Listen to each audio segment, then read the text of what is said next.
Bonjour. Il y a quelque chose de miraculeux quand on voit ces gens de gauche et de droite réunis dans les Gilets jaunes pour réclamer davantage de démocratie en France.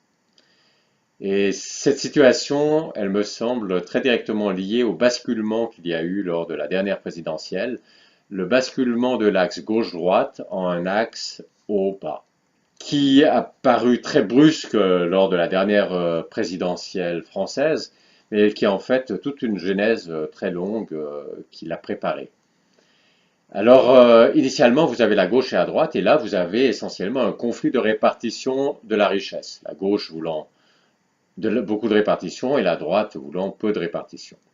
Ça, c'est la gauche et la droite traditionnelle, mais quand on regarde un peu plus en détail, on voit qu'à droite, il y a deux types de droite. Il y a la droite libérale et puis la droite conservatrice. Et puis à gauche, eh bien, il y a la gauche traditionnelle qui défend les bas revenus. Et puis, ça s'est particulièrement développé dans la deuxième moitié du XXe siècle, il y a une gauche bobo. Et vous voyez que c'est donc un peu plus compliqué que juste deux pôles, parce qu'il y a une réelle différence entre la droite libérale et la droite conservatrice, et puis aussi entre la gauche bobo et la gauche traditionnelle.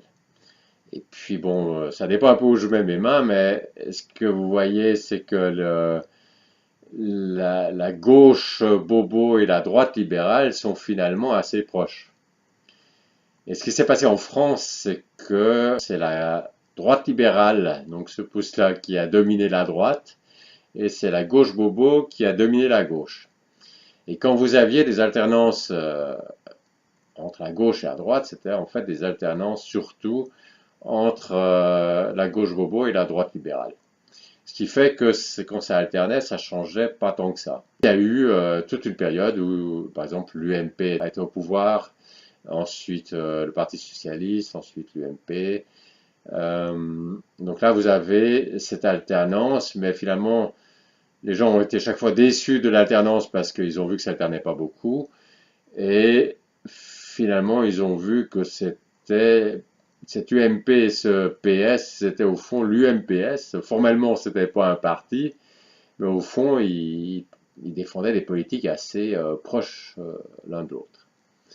Et ce qui s'est passé à la dernière élection présidentielle, c'est que cet UMPS informel euh, est devenu En Marche. Donc la gauche bobo et la droite libérale se sont unis pour donner En Marche, pour donner ce pôle haut.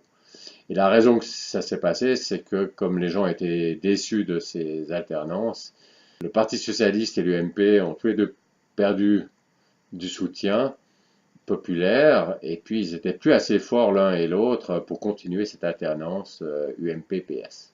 Donc ça donne le pôle haut. Et puis pour ce qui est du pôle bas, eh bien, vous avez la gauche traditionnelle et puis la droite conservatrice. Vous avez un basculement comme ça de l'axe gauche-droite à un axe haut-bas. Donc avec un pôle haut qui est formé, ça c'est En Marche, c'est clair et net. Et puis le pôle bas, par contre, il n'est pas encore formé au niveau des partis. Ça serait pas si facile à former parce que vous voyez que c'est différent.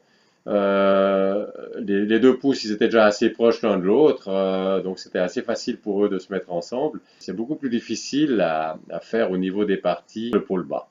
Et, et imaginez de faire un parti qui réunisse Mélenchon et Le Pen, par exemple. Ce serait pas si simple. Donc ce pôle bas, il n'est pas encore fait au niveau des partis, mais il est fait au niveau de la population, et ça, c'est justement les Gilets jaunes.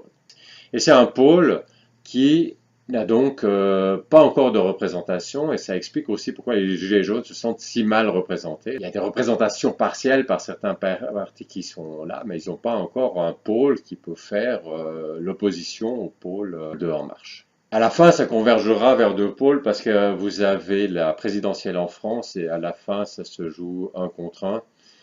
Et bon, vous pouvez avoir dans chaque pôle une galaxie de partis, mais à la fin, ils doivent quand même être bien réunis et bien soudés, et surtout bien se reporter les voix pour la présidentielle. Donc c'est la présidentielle qui impose qu'à la fin, ça peut pas rester avec un pôle ici et différents points ici très séparés.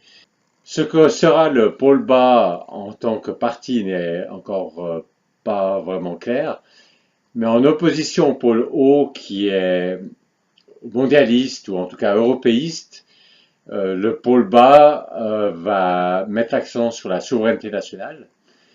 Mais seulement il y a deux façons de mettre l'accent sur la souveraineté nationale. Il y a la souveraineté nationale démocratique et non démocratique.